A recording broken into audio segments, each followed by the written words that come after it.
Warning: read and follow all labels and the owner's manual. If your CST-282 needs a software update, go to millerwelds.com/support/system setup. Locate and copy the new code.dxs file and download to the USB drive first.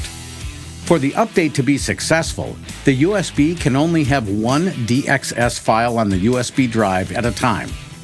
With the unit off, plug the USB drive into the USB port on the back of the CST machine. Turn power to the unit on. USB will display on the user interface. H99 or -- may display for a moment when the microprocessor reboots. USB will display again. Off will display when the update process is complete. Turn power to the unit off. Remove the USB drive from the machine. The machine is updated and ready for operation.